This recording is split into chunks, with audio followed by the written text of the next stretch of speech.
کے مقتل میں جب انسان کی سانسیں پوری ہوتی ہیں تو پھر موت بھی قصاب بن کر انسان کو اپنی آغوش میں لے کر ہمیشہ کے لیے سلا دیتی ہے۔ انسان اس کائنات کے مقتل میں جتنا وقت گزار چکا ہوتا ہے، اسے خبر ہی نہیں ہوتی کہ قاتل موت اسی کے سر پہ وار کرنے آ چکی ہے۔ آدھی رات سے زیادہ کا وقت بیت چکا تھا۔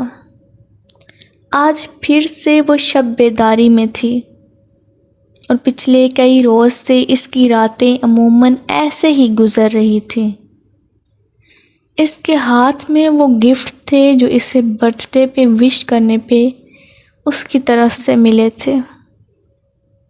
کالج کے پہلے روز سے ہی ان کی دوستی کا آغاز ہوا تو اس نے بہت خوش و خرم ہو کر اپنی بہن کو اس کے بارے میں بتایا، اور پھر وقت کے ساتھ ساتھ ان کی دوستی میں مزید پروان چڑھتی چلی گئی۔ لیکن آج اچانک اس کے نئے روپ نے اسے ہلا ڈالا تھا، اور وہ بے آواز آنسو بہا رہی تھی۔ اس وقت گھر کا ہر فرد سو رہا تھا، لیکن وہ اب تک جاگ رہی تھی، اور شاید اسے کئی پہر جاگتے رہنا تھا۔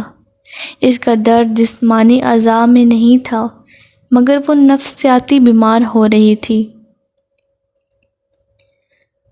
اس کی وجہ سے میرے اعتبار کرنے کی حس مر گئی ہے۔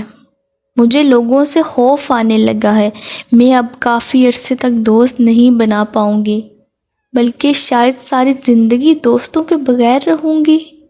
میں کسی سے راز نہیں کہہ سکوں گی، اور اگر کہہ دوں گی تو ساری ساری رات اور دن اس خوف میں رہوں گی کہ کہیں وہ میرا راز نہ فاش کر دے، کہیں وہ مجھے دھوکہ نہ دے دے۔ میں سو نہیں پاتی ہوں یار، میں سو نہیں پاتی ہوں۔ میرا دل بہت دکھا ہوا ہے۔ اگر ساری دنیا آپ کے ساتھ دھوکہ کرے، دغا دے، آپ کی پیٹھ میں خنجر کھونپے، یہاں تک کہ آپ کی فیملی، آپ کا خاندان بھی اگر آپ کو کوئی تکلیف پہنچائے، یا آپ کا محبوب آپ سے بے وفائی کر دے، چاہے آپ کے ساتھ کچھ بھی ہو جائے، آپ کے پاس ایک شخص ہوتا ہے جس کو آپ سب بتا سکیں، جس سے بلا جھجک سب کہہ سکیں، اور وہ ہوتا ہے آپ کا دوست۔ وہ آپ کا دوست ہوتا ہے۔ اب میں سوچ رہی ہوں، اگر آپ کا دوست ہی آپ کے ساتھ ایسے کرے، آپ کو دغا دے، آپ کو دھوکہ دے، بیچ بازار میں آپ کو ننگے پاؤں چھوڑ جائے، تو آپ کس سے جا کر کہیں گے؟ وہ بے آواز آنسو بہا رہی تھی۔ وہ دکھ نہیں ہے، وہ ناسور ہے۔ وہ زخم ساری زندگی نہیں بھرے گا۔ ساری زندگی، ساری دنیا آپ کو چھوڑ دے، دوست کو نہیں چھوڑنا چاہیے۔ دوست جب چھوڑتا ہے نا تو لگتا ہے جیسے کسی نے بھرے بازار میں آپ کے منہ پہ جوتا مارا ہو، جیسے کسی نے آپ کے دل کو مٹھی میں لے کر اتنا دبایا ہو کہ خون رسنے لگے، جیسے کسی نے آپ کے جسم کو تیز دھار آلے سے ٹکڑے ٹکڑے کر دیا ہو۔ بڑی تکلیف ہوتی ہے، بڑی تکلیف۔ اللہ کسی دشمن کو بھی دوستوں کے دکھ نہ دکھائے۔ کسی سے اگر بدلہ لینا ہو تو کیا کرو؟ اس سے اس کا دوست چھین لو، وہ خود ہی مر جائے گا۔ میں تمہارے لیے جان دے سکتی ہوں۔ میری دوستی اور دشمنی ہمیشہ پکی ہوتی ہے، عالیہ نے کرن سے کہا تھا۔ ہاں، وہ تو کالج کے پہلے روز ہی تم سے دوستی ہوئی تو مجھے سمجھ آ گئی تھی، کرن نے گراؤنڈ میں گھاس کو کھینچتے ہوئے جواب دیا۔ تم مانو یا نہ مانو، میں ہی تمہاری سب سے اچھی دوست ہوں۔ عالیہ کرن کا ہاتھ پکڑا تو عالیہ نے ایک نظر اس کے ہاتھ کی طرف دیکھا۔ تمہیں کیا چاہیے؟ سیدھی طرح بولو، تمہیں پیسوں کی ضرورت ہے؟ کرن اس کا ارادہ بھانپ گئی۔ تم بہت معصوم ہو کرن، تم جیسے دوست بنانا میرا ایک خواب تھا۔ میں پچھلے 10 سال سے یہی دعا مانگتی رہی کہ کوئی ایک ایسی لڑکی ہو جس کی معصومیت اور سادگی کے بعد مجھے کسی اور دوست کی حاجت نہ رہے۔ عالیہ نے اس کی تعریف کرتے ہوئے کہا، تم شاید مجھے مکھن لگا رہی ہو، میری خوشامد کر رہی ہو۔ بتاؤ اور کتنے پیسوں کی ضرورت ہے؟ کرن ہنس پڑی۔ 10,000، مجھے 10,000 چاہیے۔ عالیہ نے اپنا سر جھکایا۔ یہ 10,000 ملا کر 60,000 ہو جائیں گے۔ خیر تم مجھے بہت عزیز ہو اور میرے پاس بس 9,000 موجود ہیں۔ کرن نے بیگ سے 1,000 کے 9 نوٹ اسے تھمائے تو وہ مسکرا دی اور پھر سے سنجیدہ ہو گئی۔ میں بالکل سیریس ہوں کرن، مجھے سچ میں تم بہت عزیز ہو، اتنی عزیز ہو کہ جب میں ایک بہترین ڈاکٹر بنوں گی اور ساری دنیا میرے پیچھے بھاگے گی تو میں اس وقت بھی تمہیں نہیں بھول سکوں گی۔ میں اس وقت تمہیں اپنے ساتھ رکھوں گی۔ تم نہ بھی پاس ہوئی تو میرا سایہ ہمیشہ تمہارے سر پہ رہے گا۔ عالیہ نے پر اعتمادی سے اپنی بات مکمل کی۔ تمہاری پرچھائی، تمہارا سایہ، تمہاری آغوش کا تال میل مجھے کبھی ایک جیسا دکھائی نہیں دیا۔ کرن نے اسے سوالیہ نظروں میں دیکھا۔ اس لیے کہ تمہاری معصومیت اور سادگی فقط تمہیں اس سوچ سے کبھی آگے بڑھنے ہی نہیں دیتی کہ تم پابندیوں کا شکار ہو، تم پہ بہت سی حدود لاگو ہیں۔ عالیہ نے ایک اس کے بات سن کر جواب دیا، یہ میری بات کا جواب تو نہیں ہے، یہ شاید تمہیں میری بات سمجھ نہیں آئی۔ کرن نے اپنی بات کو دہرانا چاہا۔ مجھے تمہاری بات سمجھ آ گئی ہے لیکن تمہیں میری بات سمجھ نہیں آ رہی۔ عالیہ بھی اسی کی طرز میں بولی۔ ہماری دوستی کو 2 سال ہے اور ہم دونوں نے ایک دوسرے کے ساتھ رہ کر بہت اچھے سے سمجھا ہے۔ تم کبھی کبھی بہت سخت رویہ اختیار کر لیتی ہو اور تمہیں خبر بھی نہیں ہوتی۔ میں تمہارے اس رویے سے سہم سی جاتی ہوں۔ کرن نے اس کی بات سن کر اپنی بات کہی۔ ہاں مجھے غصے میں بعض اوقات کچھ بھی سمجھ نہیں آتا، اس لیے میں غصے کا اظہار کر کے تمہیں ہرٹ کر دیتی ہوں، لیکن میری باتوں کو دل پہ مت لیا کرو۔ عالیہ نے اسے سمجھایا تو اس نے چند لمحوں کے لیے خاموشی اختیار کر لی اور پھر ذرا توقف کے بعد اس سے مخاطب ہوئی، عالیہ تمہیں میرے اندر کون سی بات بری لگتی ہے؟ وہ خاموش ہوئی تو عالیہ چند لمحوں کے لیے سوچ میں پڑ گئی۔ جب تم کسی اور کلاس فیلو سے بہت ہنس کر اور میٹھے انداز میں بات کرتی ہو، اس نے کرن کو بتایا۔ لیکن یہ تو بری بات نہیں ہے، بطور کلاس فیلو ہم کسی بھی دوست سے بات کر سکتے ہیں۔ کرن نے اس کی بات سن کر حیرانی سے کہا، لیکن یہ مجھے اچھا نہیں لگتا کہ میری دوست کسی اور کی بھی ویسے ہی اچھی دوست ہو جیسی وہ میری دوست ہے۔ کرن کو اس کی منطق بہت عجیب لگی تھی، لیکن وہ اس کے جواب میں کچھ بھی نہ بول سکی، کیونکہ ابھی 2 روز قبل ہی عالیہ نے اس کے لیے برتھ ڈے کی پارٹی ارینج کی تھی اور وہ نہیں چاہتی تھی کہ عالیہ کوئی مزید سوال پوچھے۔ یہ موبائل تمہاری بیگ کی جیب سے نکلا ہے اور تم کہتی ہو کہ تم چور نہیں ہو؟ پروفیسر اس پر برس رہی تھی جبکہ وہ بے آواز آنسو بہا رہی تھی۔ تم نے میری بات کا کیوں جواب نہیں دیا؟ اگر تم نے جھوٹ بولا اور جرم تسلیم نہ کیا تو میں پولیس کو بلوا لوں گی، پروفیسر نے اسے دھمکی دی۔ میم یقین کریں میں نے کوئی چوری نہیں کی، یہ کسی اور نے میرے بیگ میں رکھ دیا تھا، اس نے صفائی دی۔ میم یہ فقط شکل سے ہی معصوم لگتی ہے مگر معصوم ہے نہیں، اس کی دوست بھی ایسی لڑکی ہے جو ہر لحاظ سے بہت تیز ہے۔ مریم نے اس پہ طنز کیا کیونکہ اس کا ہی موبائل کرن کے بیگ سے نکلا تھا۔ یہ سراسر الزام ہے میم۔ میں حلف کے لیے تیار ہوں، میں نے کوئی بھی چوری نہیں کی۔ اگر پھر بھی آپ کو لگتا ہے کہ میں نے چرایا ہے تو مجھے کچھ وقت دیں، میں اس کی قیمت ادا کر دوں گی۔ میں سزا بھگتنے کے لیے تیار ہوں۔ روتے ہوئے اب اس کی ہچکی بن گئی تھی تو اس کی حالت دیکھ کر سب خاموش ہو گئے۔ میم مجھے کچھ بھی ہرجانا نہیں چاہیے، اس نے حلف کی بات کی ہے تو میں مان لیتی ہوں کہ چوری اس نے نہیں کی، اور اگر چوری کی ہوتی تو یہ شاید اپنا بیگ ساتھ لے جاتی۔ اگر اس نے چوری کی ہوتی تو موبائل بھی بند کر دیتی یا پھر سائلنٹ پر لگا دیتی۔ مریم نے اس کی غلطی معاف کر دی تو پروفیسر نے بھی سر ہلایا اور موبائل مریم کے ہاتھ میں تھما کر وہاں سے چلی گئیں۔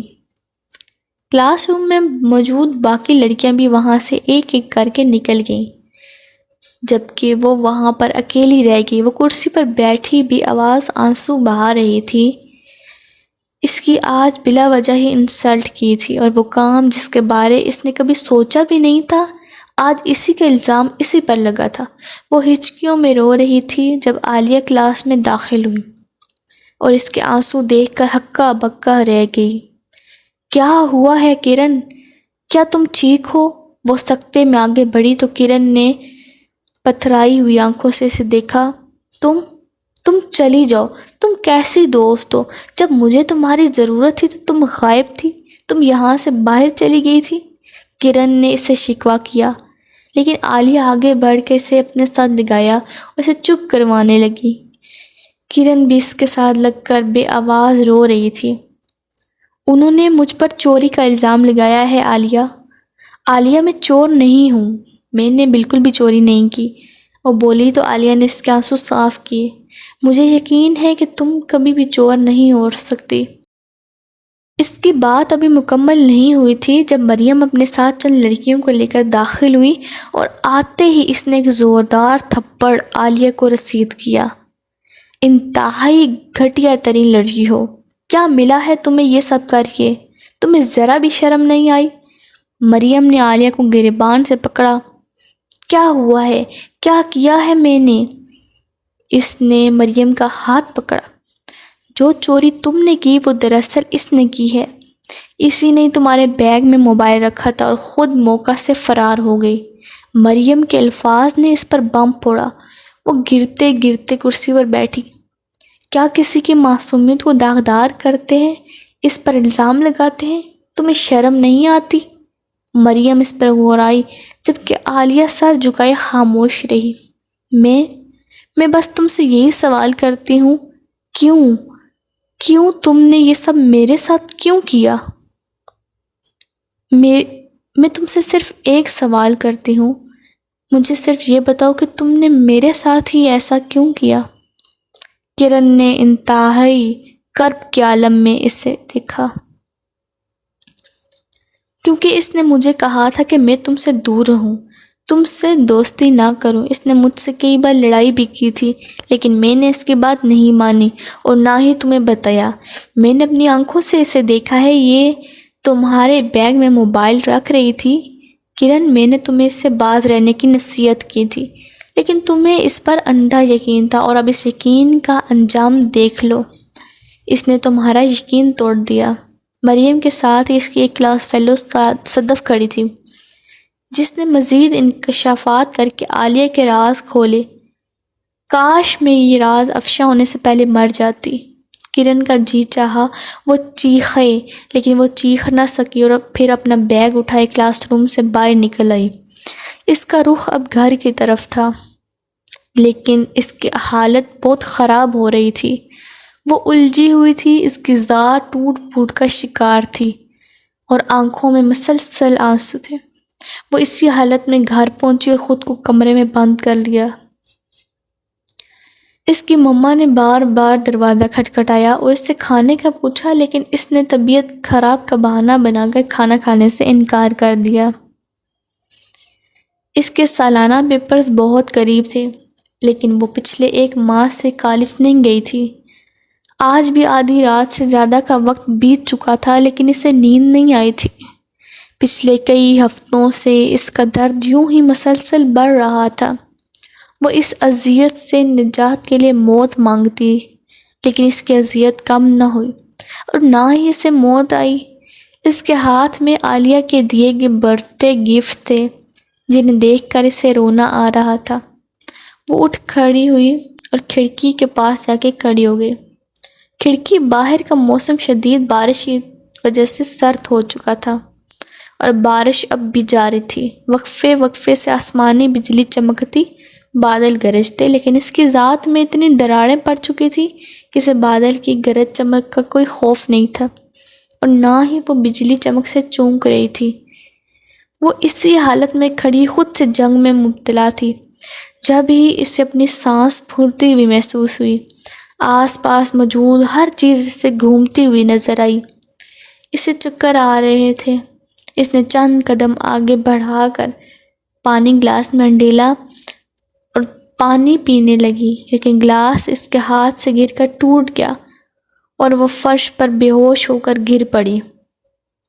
آخری بار اس کی نظر اپنے ہاتھ سے بہتے ہوئے خون پر پڑی جو شیشہ لگنے کے باعث زخمی ہو چکا تھا۔ ہسپتال میں ایڈمٹ ہوئے آج چھٹا روز تھا۔ مسلسل تکلیف اور اذیت میں رہنے کے باعث اسے شدید نروس بریک ڈاؤن ہوا تھا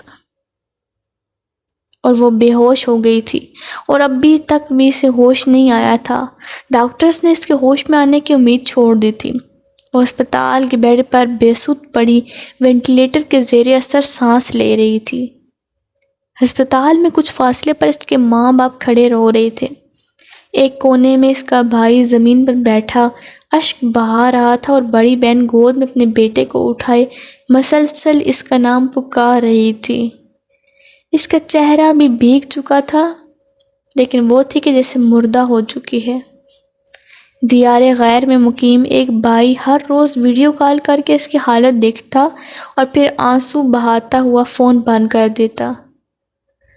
اسے وینٹیلیٹر پر مصنوعی سانسیں دی جا رہی تھی، لیکن اس کی طرف سے کسی قسم کی کوئی حرکت یا جنبش نہیں ہوئی تھی۔ ماں باپ اور بہن بھائی کے مسلسل آنسو بھی اس کی اکھڑتی ہوئی سانس کو بحال نہیں کر پا رہے تھے۔ شاید اس کا وقت اجل بہت قریب آ چکا تھا۔ اس سے اب ابدی نیند سونا تھا۔ وینٹیلیٹر کے ذریعے سے سانس لیتے اچانک اس کے دل کی دھڑکن کم ہونے لگی۔ نرس نے اس کی یہ حالت دیکھی تو وہ ڈاکٹرز کی طرف دوڑی اور جلد ہی ڈاکٹرز کی پوری ٹیم اس کے گرد جمع ہو گئی۔ مسلسل آدھے گھنٹے کی کوشش کے بعد اس کا وینٹیلیٹر ہٹا دیا گیا۔ ڈاکٹرز نے ایک نظر اس کے باپ کی طرف دیکھا اور پھر آگے بڑھ کر اس نے کرن کے باپ کا کندھا تھپتھپایا اور کہا، "I am sorry". "I am sorry" کے الفاظ کہہ کر وہاں سے چلا گیا۔ اس کے خاندان پر اس کی موت سے قیامت برپا ہو گئی۔ بہن اس کے شانے پہ سر رکھ کر بلک بلک کر رونے لگی، جبکہ والدہ کا سر اس کے بھائی کے کندھے پہ تھا۔ اس کے والد کچھ فاصلے پر کھڑے تھے۔ ان کی آنکھوں سے آنسو نہیں نکل رہے تھے کیونکہ انہیں لگتا تھا کہ شاید ان کی روح بھی ان کی عزیز بیٹی کے ساتھ نکل گئی ہے۔ وہ سب رو رہے تھے جب ہی عالیہ نے روم میں قدم رکھا۔ اس کی نظر جیسے ہی کرن پہ پڑی وہ سانس نہ لے سکی۔ اس کا جی چاہا کہ زمین پھٹ جائے اور وہ اس میں سما جائے۔ وہ کرن سے معافی مانگنے اس کے گھر گئی تھی، لیکن گھر سے معلوم ہوا کہ وہ طبیعت کی خرابی کے باعث اسپتال میں داخل ہے، اور جب وہ اسپتال پہنچی تو اسے کیا ملا؟ فقط کرن کا ایک بے جان وجود۔ عالیہ ہار گئی تھی۔ دوستی میں دھوکہ کھانے کے بعد کرن نے اپنی سچائی ثابت کر دی تھی، لیکن عالیہ کی دھوکے بازی نے اسے مجرم بنا دیا۔ وہ مجرم جو کٹہرے میں کھڑا ہو اور اس کی اذیت کم کرنے کے لیے اسے ہر روز موت کی سزا دینے کا حکم سنایا جائے، لیکن پھر اس پر عمل درآمد نہ کر کے اس کی اذیت کو بڑھا دیا جائے۔ کرن کی دعا قبول ہو چکی تھی اور اب وہ مر چکی تھی۔ وہ اپنی جیت پر دور کھڑی مسکرا رہی تھی۔